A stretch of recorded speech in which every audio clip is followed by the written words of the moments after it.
Estamos iniciando mais um Sindicato em Ação aqui na Rede Sul de Televisão.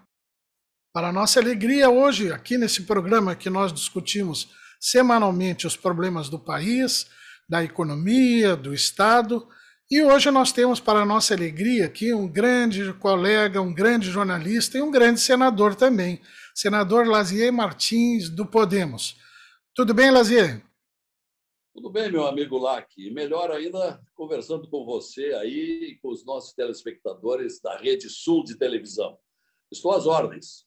Muito obrigado, Lazier. Lazier, antes da gente começar especificamente a nossa entrevista, eu queria que tu nos falasse sobre os dois projetos teus que foram à votação ontem, ou pelo menos um deles eu sei que foi, que é a criação da Política Nacional para o Câncer Infantil, um assunto e um tema da tua autoria e meritório. Então, eu gostaria que tu conversasse conosco sobre esses projetos.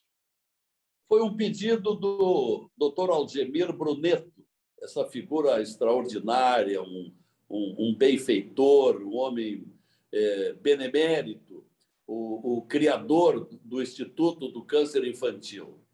Ele fez um pedido onde o principal é estabelecer o diagnóstico precoce para crianças e adolescentes de 0 a 19 anos e distinguir de que o tratamento e o diagnóstico de criança seja diferenciado do adulto, porque hoje o que estava vigorando é se fazer um diagnóstico com os mesmos cuidados de uma criança de 2, 3 anos ou de um adulto. Isso não tem sentido.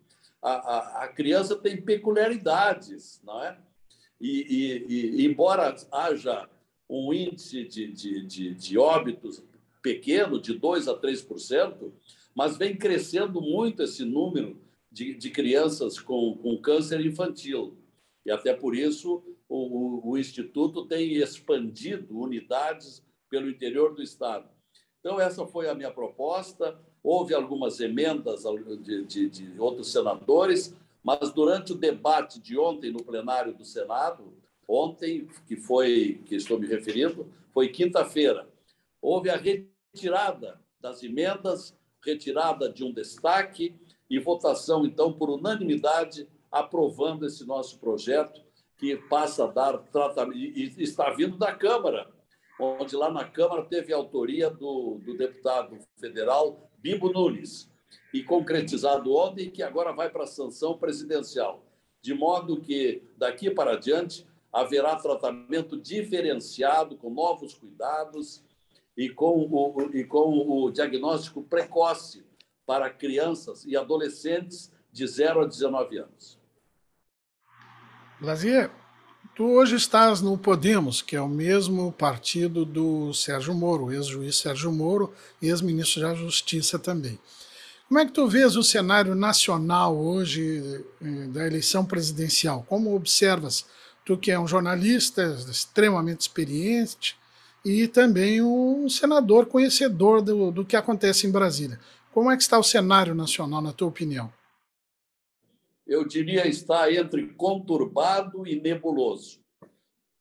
E estou me referindo ao cenário nacional, porque as pesquisas estão apontando aí uma insistente polarização entre o Lula e o Bolsonaro.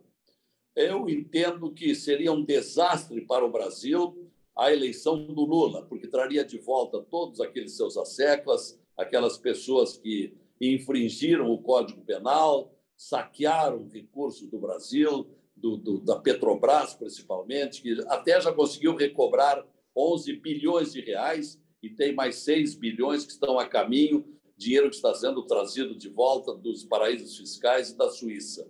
E quase que acabou com o BNDES, o maior banco de fomento da América Latina, verbas dos fundos de pensão, Banco do Brasil, Caixa Econômica, tudo aquilo que se sabe. As condenações de 174 mil brasileiros pela Vara Federal de Brasília, uma grande parte condenações prolatadas pelo Sérgio Moro e depois pela a sua juíza substituta. E, de outro lado, o Bolsonaro, no qual eu votei, mas tem decepcionado muito, por razões bem conhecidas, e que não conseguiu concretizar até agora quase nada do que havia prometido, nem mesmo o combate à corrupção, porque hoje o Bolsonaro está nas mãos do Centrão, que é um movimento fisiologista sem igual no Brasil, onde só se ajuda, só se vota a favor em troca de alguma coisa, do toma lá da cá, ou de cargos ou de verbas. De modo que o ideal seria uma terceira via. Essa terceira via está custando bastante a se levantar. Mas nós, do meu partido, Podemos, que tem a terceira maior bancada no Senado e tem 16 deputados federais, estamos defendendo a candidatura Moro, que está trabalhando muito, inclusive presentemente está no Nordeste, depois de já ter passado pela Paraíba, por Pernambuco e pelo Rio Grande do Norte, hoje está no Piauí. Mais adiante, talvez no final de março, venha ao sul do Brasil. É uma candidatura que está tendo dificuldades, mas nós temos esperança de que, no momento em que ele esteja bem preparado para defender aquela que será a sua bandeira número 1, que será a bandeira da economia, e sendo a bandeira número 2 o combate à corrupção, e sabendo que hoje em dia elege ou derrota candidatos à economia, ele está com a equipe de economistas lhe preparando bastante para um projeto que recupere o Brasil no aspecto econômico, que combata a miséria, a fome, etc. Então, esperamos que ele cresça. Os demais candidatos estão mais atrás. Tem o Ciro Gomes, que está ali estagnado, quase que ao lado do Sérgio Moro, e que talvez, naquela sua agressividade costumeira, consiga melhorar um pouco na sua posição. Mas esse é o quadro que eu vejo assim. É muito precoce ainda a campanha eleitoral, que, aliás, começou mais cedo do que nunca. Não me lembro nunca de uma campanha eleitoral já começar em dezembro do ano anterior e se incrementar em janeiro, como aconteceu agora há pouco, e cada vez aumentando mais em fevereiro. Mas é cedo. Os candidatos estão se preparando, principalmente aqueles que contestam os que polarizam, o Lula e o Bolsonaro. Então, eu acho que nós vamos ter que voltar a conversar, Olak, ali por volta de fins de abril, início de maio, provavelmente o panorama seja outro. Sim, mas e há inclusive o boato de que o Sérgio Moro pode deixar o Podemos e ir para a União Brasil, né? Que é o DEM com o PSL, né? Esse grande partido agora, um dos maiores do Brasil, que formou uma federação partidária agora. Acreditas nessa possibilidade?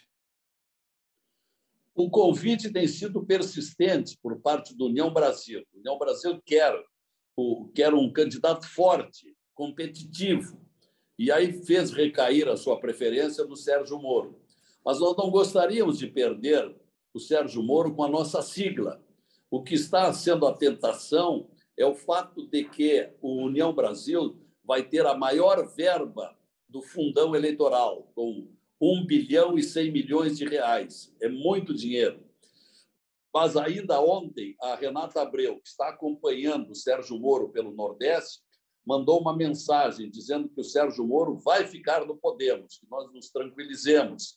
Eu sei que o Álvaro Dias, que é o grande artífice da entrada do Sérgio Moro no Podemos, eu falei com ele no meio da semana, o Álvaro Dias me disse que o Sérgio Moro não sai do Podemos, vai concorrer pelo Podemos. O nosso ideal é que o União Brasil aceitasse a candidatura do Sérgio Moro na cabeça e indicasse o vice. Mas até agora não se resolveu. Ainda há essa perspectiva. Mas, como eu disse, tudo está ainda no debate, na especulação, na conversação. Mas o principal, me parece, é que dá para afirmar que o Sérgio Moro vai concorrer pelo Podemos.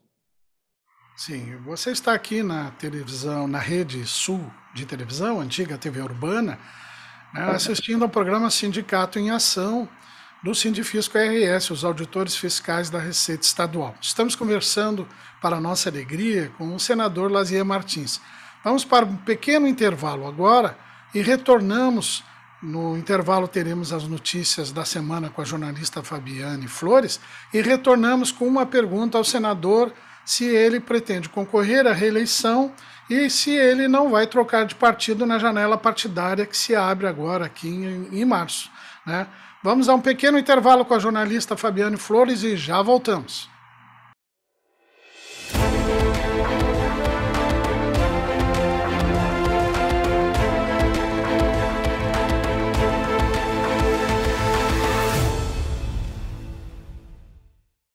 Oi, Lac! Olá, pessoal que nos acompanha em mais um Sindicato em Ação. Vamos conferir agora as notícias da semana. Rio Grande do Sul tem o melhor resultado das contas públicas desde o Plano Real. Com superávit orçamentário chegando a 2,5 bilhões de reais, Estado volta a ter balanço positivo. Os auditores fiscais da Receita Estadual têm participação significativa neste sucesso e garantem que continuarão atuando para gerar mais conquistas para o Estado e para a sociedade. Sindifisco RS mantém atenção sobre votações no Congresso Nacional. Sindicato alerta que a Câmara e o Senado têm importantes temas econômicos de interesse dos servidores públicos na pauta no primeiro semestre deste ano. É preciso se manter alerta para evitar perdas à sociedade. Sindicato segue defendendo em Brasília a votação de uma reforma tributária justa e solidária aos que mais precisam. Fenafisco alerta: PEC dos combustíveis é eleitoreira e burla a lei de responsabilidade fiscal. Além disso, a PEC irá atingir em cheio estados e municípios, retirando recursos do ICMS destinado à saúde, educação e segurança. Confira estas e outras notícias no site do Sindifisco RS. Eu já vi tanta coisa nessa vida. Nasci em 1928. Um ano depois, estourou a terrível crise de 29. Só que eu sou gaúcho e não me abalo por qualquer coisa. Eu sigo em frente. Depois veio a Revolução de 30, a Segunda Guerra, dezenas de planos econômicos e 8 moedas diferentes. Ao longo desses 90 anos, eu segui firme na minha missão. Inovar sempre para apoiar o desenvolvimento da nossa gente. Eu já vi tanta coisa nessa vida. E é por isso que eu digo, não existe desafio no mundo capaz de dobrar o povo do Rio Grande. Banrisul, 90 anos de uma grande história.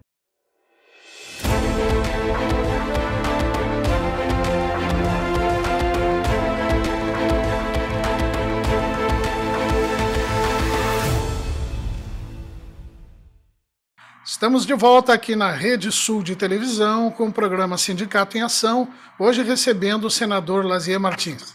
Lazier, coloquei 2 questões antes do intervalo, te perguntando se tu vais aproveitar a janela partidária em março agora, que abre para quem quiser trocar de partido, e se tu concorres à reeleição.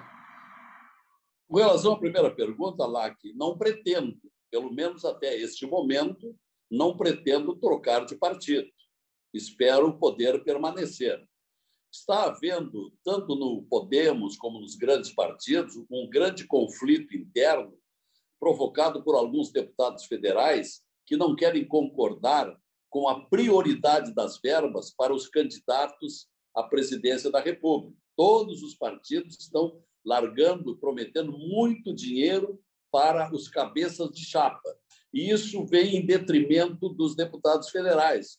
Porque, como você sabe, como muitos dos nossos telespectadores sabem, as verbas de fundo partidário e de fundo eleitoral são distribuídas aos partidos conforme o número de deputados federais.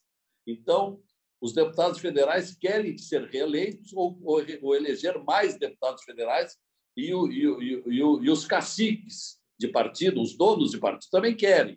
Então, essa é uma situação que pode criar algumas alterações nos quadros partidários. Pode. Eu, por enquanto, não tenho motivo para sair do Podemos. Por quê? Porque eu tenho uma identificação com os princípios e valores que o Podemos defende e espero que continue. Nós fiscalizamos, nós estamos muito vigilantes para que entrem no Podemos gente de ficha limpa, em todo sentido, espírito público, respeito ao dinheiro público. Agora, sempre há o risco de ser acolhido alguém que contraria esses princípios. Até agora não houve. Mas, repito, com relação a essa pergunta, pretendo me manter no Podemos. Com relação à reeleição, eu já lancei o meu nome, já coloquei à disposição, estou em pré-campanha, tenho visitado algumas cidades do interior para fazer entregas do mandato, principalmente verbas para hospitais, que são as prioridades das minhas emendas parlamentares, e pretendo ainda visitar nos próximos dias outros municípios. E quero permanecer no Senado Federal para continuar defendendo os meus projetos de lei complementar, PECs, projetos de resolução. Eu já cheguei a em torno de 100 projetos. Atualmente, em tramitação, estão no Senado Federal 78, não contando aqueles que já foram para a Câmara e alguns até que passaram. Então, quem tem acompanhado a minha atividade sabe que vários projetos já foram aprovados e se transformaram em leis, mas são daqueles de não grande repercussão. Os de grande repercussão é os que estão em debates presentemente. A mudança do critério de indicação dos ministros do Supremo, porque hoje o Supremo Tribunal Federal é lastimavelmente um tribunal ideológico e político que vem traindo a função superior de um tribunal constitucional e um tribunal supremo. Também o meu projeto da volta da prisão em segunda instância, que vem encontrando adversário. Tem muita gente no Congresso que tem, com perdão da má palavra, rabo preso perante o Supremo. Um projeto meu de resolução, isto é, para validade interna, para reduzir a verdadeira fortuna que o Senado recebe e que é um desperdício de dinheiro, 4 bilhões 553 milhões de reais, isto é um orçamento anual maior que o do Exército, maior que o da Universidade Federal do Rio Grande do Sul, para ficar com poucos exemplos.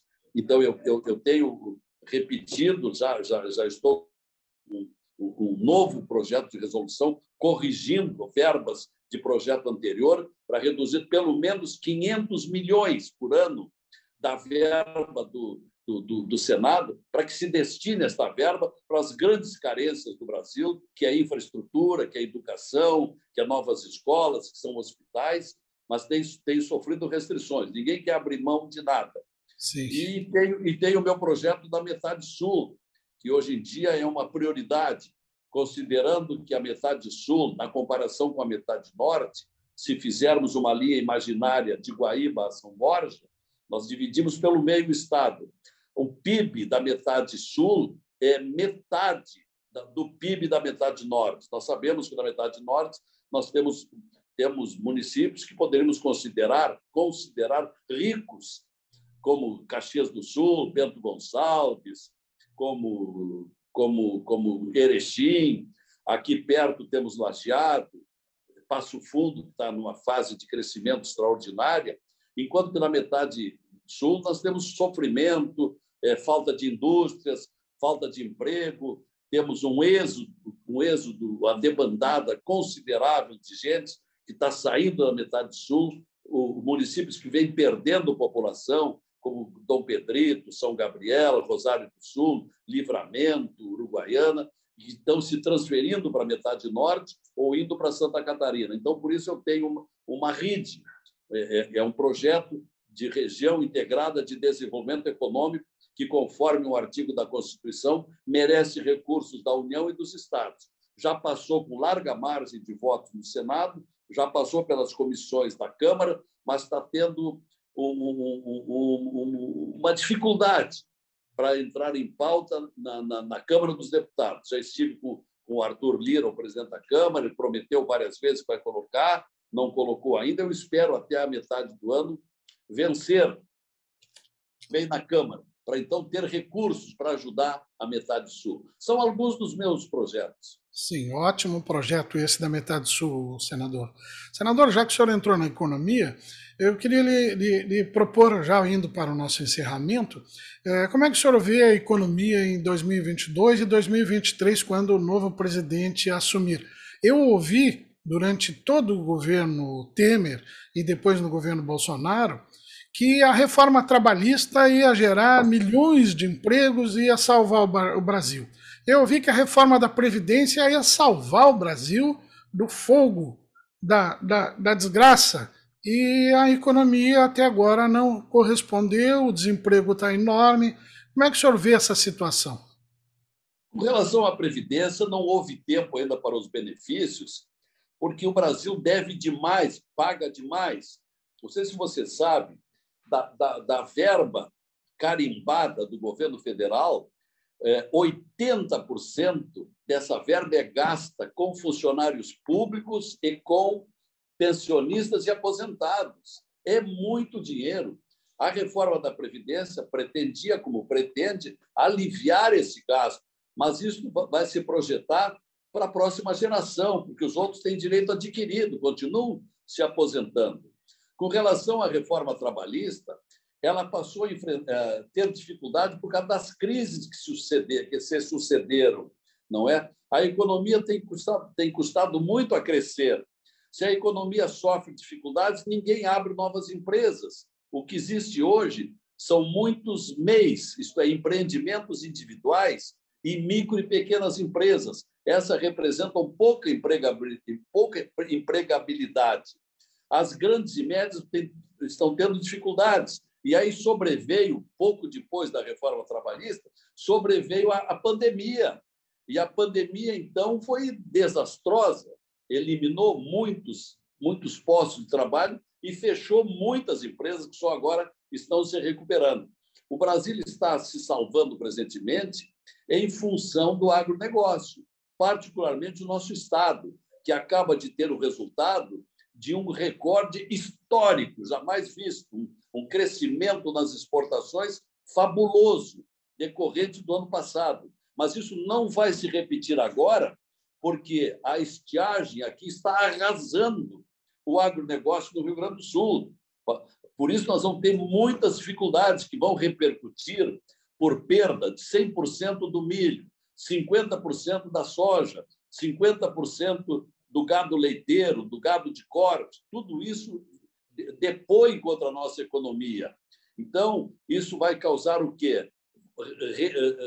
Retração da indústria, retração do comércio, retração de serviços, diminuição de impostos. Nós vamos, no Rio Grande do Sul, sofrer muito em consequência desta lamentabilíssima, devastadora estiagem que assola o Rio Grande do Sul. Então, são esses os fatores.